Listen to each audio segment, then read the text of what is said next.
Հանուն Հոր և Որդու և Հոգու Սրբո, ամեն։ Եվ երբ Հիսուս իմացավ, որ իրեն պետք է տանեն և թագավոր դարձնեն, թողեց ու գնաց։ Տերը այսպիսով մեզ սովորեցրեց, որ պետք է փախչենք ժամանակավոր փառքից ու պատվից, որովհետև ունայն ու դատարկ է այս աշխարհի փառքը, որտեղ մարդիկ փառավորում են իշխաններին ու թագավորներին, բայց երբ որ առիթը լինի անպայման խաչը կհանեն, ինչպես Քրիստոսին խաչը հանեցին։ Բայց Տերը չէր եկել այստեղ թագավորելու, եկել էր չարչարանքներ, նեղություններ կրելու, եկել էր մեզ համար խաչվելու, մեզ փրկagործելու եւ պատշաճ չէր, որ Քրիստոս մեկ ազգի վրա թագավոր էր, որտեղ Տերը բոլոր թագավորների թագավորն է, Տերը աստվածների Աստված է։ Նաև փորձություն էր թագավորելու գայթակղությունը եւ Տերը հեռացավ ու փախավ։ Ոչ թե ինքը որ գայթակղվելու էր աշխարհիկ փառքով, քավլիցի, այլ մեզ օրինակ լինելով, որպես երբ զգում ենք, որ փորձություն պետք է գա, չսպասենք, որ այն գա եւ տիրի, այլ արագ փախչենք եւ զգում ենք երկնային թագավորությունը, խոնարհության, ծառայության թագավորությունն է, սիրելու թագավորությունն է։ Տերը այսպիսի թագավորություն էր երկրի վրա հաստատում, ուստի չուզեցավ աշխարհի մարմնավոր թագավորությունը կրել։ Այնուհետև Տերը խնդրեց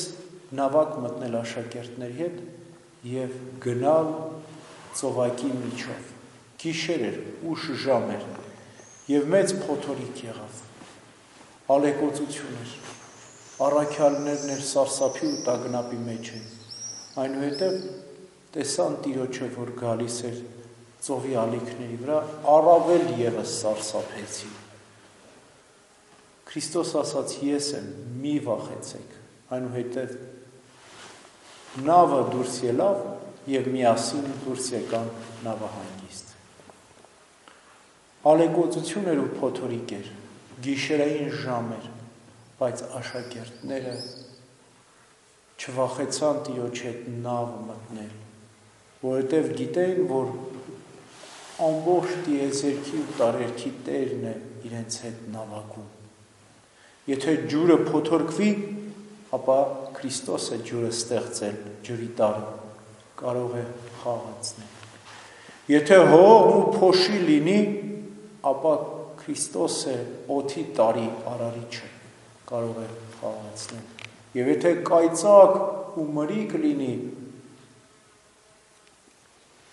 կրակի տարն էլ է Տերը ստեղծել, եւ անգամ եթե երկրաշարժ լինի, հողի տարի Տերն է Աստվածը, եւ կարող է ամեն ինչ հանդարտեցնել։ Այդ պատճառով խաղաղությամբ վստահաբար նավակով գնում էին,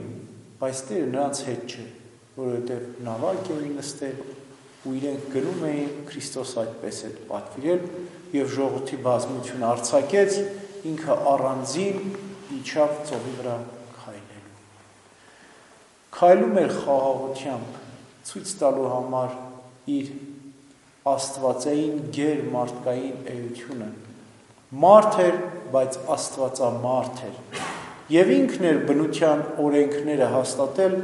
ինքն էլ կարող էր բնության օրենքներից վեր լինել։ Տերը իր երկրավոր կյանքում ցույց տվեց փրկված մարդկանց երկնքի արքայության մարմնավոր 4 հատկությունները։ Առաջին՝ քայլեց ջրերի վրայով, ցույց տալով իր մարմնի թեթևությունը։ Այդպես էլ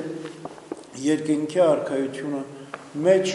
սուրբերն ու արդարուները թեթև կլինեն։ Ոչ թե քաշը գցեց Քրիստոս, ոչ քավլիցի, ուներ քաշ մարդկային մարմին էր, աստվածամարդ էր, բայց թեթև էր, քանի որ աստվածամարդ էր։ Ճիշտ այդպես էլ երկնքի արքայության մեջ սուրբերն ու արդարները փրկված մարդիկ որտեղ ուզենան, այնտեղ կլինեն մարմնով։ Քրիստոս ցույց տվեց իր մարմնի թափանցելություն, այսինքն ամեն տեղ մտնելու եւ դուրս գալու հատկությունը, ինչպես կուսությունը անխախտ թողելով ծնվեց կույս մորից, գերեզմանի կնիքը անխախտ թողելով հարություն առավ կույս գերեզմանից եւ հարությունից հետո դռները փակ մտավ վերնատուն, որտեղ աշակերտներն են հավաքված, ցույց տալով, որ կարող է փակ դռներով մտնել եւ թափանցել որտեղ որ ուզենա։ Իր մարմնի պայծառությունը ցույց տվեց Տերը պայծառակերպության ժամանակ, երբ Թաբոր լեռան վրա լուսավորվեց, աստվածային լույսով զգեստավորվեց։ Այդպիսի լուսավոր զգեստներ ուներ մեր նախահայր Ադամը, դրախտում այդպիսի լուսավոր եւ առավել լուսավոր կլինեն սուրբերը երկնքի արքայության մեջ։ Եվ ի վերջո իր մարմնի անապականությունը ցույց տվեց, երբ վերնատանը իր մարմինն ու արյունը բաշխեց իբրև կյանքի հաց կենացած, որտեղ ով Քրիստոսի մարմինն ու արյունն է ճաշակում, հավիտյան կյանք է ունում, եթե անապական է այդ մարմինը, ապա մենք հավիտենականություն ենք ճաշակում, ուստի անապական է մեր Տիրոջ մարմինը եւ արյունը, որ ճաշակում ենք, անապական են լինելու սուրբերն ու արդարները երկնքի արքայության մեջ,